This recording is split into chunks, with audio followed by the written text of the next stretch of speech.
What is up, YouTube? Welcome back to another episode on Code with Annie. And in this episode, we're going to take a look at the concurrent data structures that exist in Java.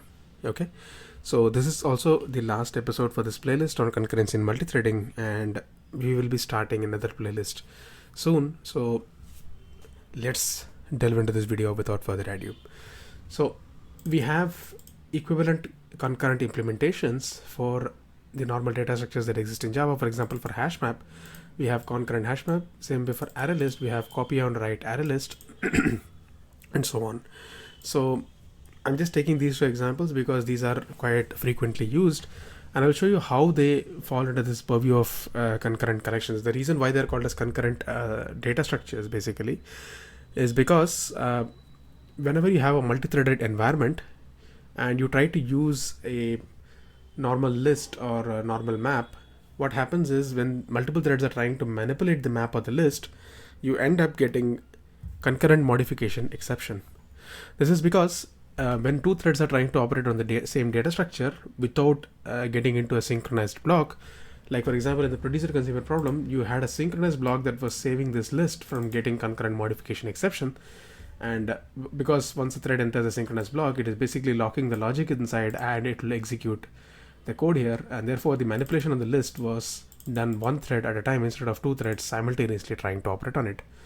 So what if you want to have a particular collection or a particular data structure itself which has inbuilt handling for such concurrent modifications, right, wherein you don't have to rely on a synchronized block? So that is where the concept of concurrent hash map or copy and write array list comes into action. So let me show you with one example how this works out in Java. So let's say we have a particular thread. Okay, go to new thread. Okay, and in this thread I'm just going to override the runnable, and I'm going to override the run method of the runnable interface, and I'm going to say let's try to create a list first. List of integers, maybe list of integer space, go to new array list. Okay, now what I'll say is I'll try to put some elements or add some element to this list. Basically I'm just trying to add one element to this list, which is 7 for instance. Okay, I'm saying this is the thread's purpose. So when I say t.start, it will go ahead and add one element to this list. So far so good. So what I'll say is I'll say t.start, but at the same time I will try to operate on this list. So let's say the list has some other elements as well. So let's say add 4. Okay, and let's say add 2 more elements to it, 5 and 6. So my main thread, as soon as my main execution starts, a list is created and 3 elements are added to it, and then there is a thread which tries to add the 4th element 7 to the list. Okay, and I'm saying t.start here, and after this I'm saying for every element in this list, for example this a list, right, a list.for, so for each element in this list I'm just going to print out the element.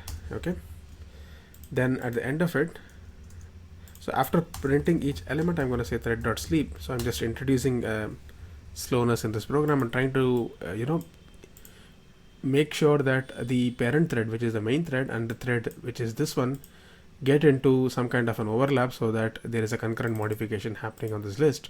So I'm just going to put this thread to sleep for 1 second, and finally I'm going to print out the collection, which is the list here. Okay, so this is with a normal list. So let's see what happens in this implementation here.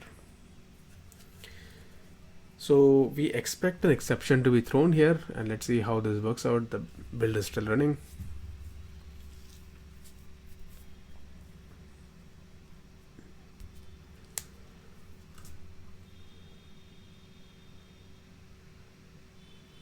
And the compilation is yes, we got into an exception here. So let's see what happened here, and you can see we got the java.util.concurrent modification exception. Okay, now let's try and see if I remove the sleep, is it going to make any difference? right? You might have this query in the back of your mind, so let's try to do that, and you still get the concurrent modification exception. So what is happening is, as soon as you say t.start, this thread starts to add some element to this list, but at the same time the main thread also tries to read the element from this list, right?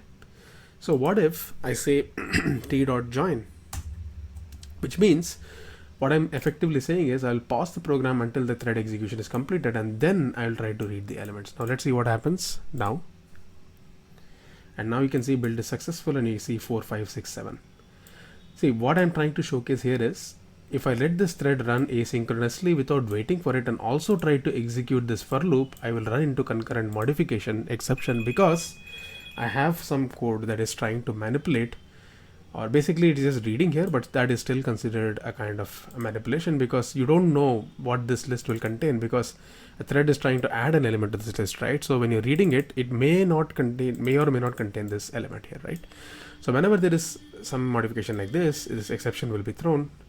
So if I remove t.join, right, this is the asynchronous execution. Now to circumvent this situation, let me just change this array list to copy on write array list. Okay, now put it as copy on write array list, and now I'm going to run this now. Let's see what happens. And now you see build is successful, and you see 4, 5, 6, right? Now observe one thing very keenly. You have elements 4, 5, and 6 printed here. Okay, but after this for loop, when I try to print out the entire list, it says 4, 5, 6, 7.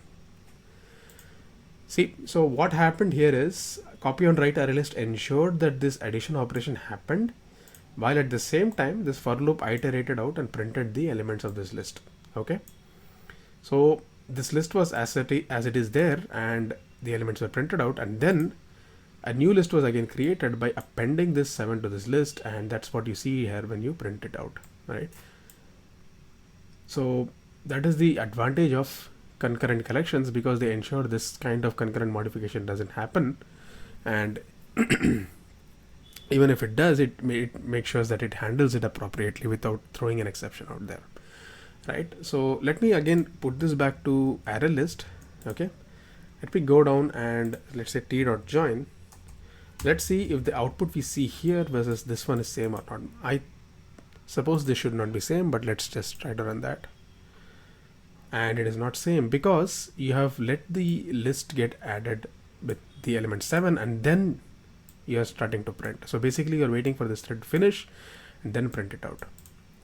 So this is just a small demo I wanted to showcase to you guys to make you understand what is concurrent modification, how you can avoid it, and what are the special data structures that help you avoid that. Same thing you can do with concurrent hash map. I've taken the example of a list. You can create a hash map versus concurrent hash map, put some key value pairs and try it out yourself, and you can see this is how it will work. All right, so that's it for this video. Hope you liked it. If you do like it, hit the like button, subscribe to Code with Ani if you haven't already. I'll see you guys in a new playlist, and bye bye. Take care, guys.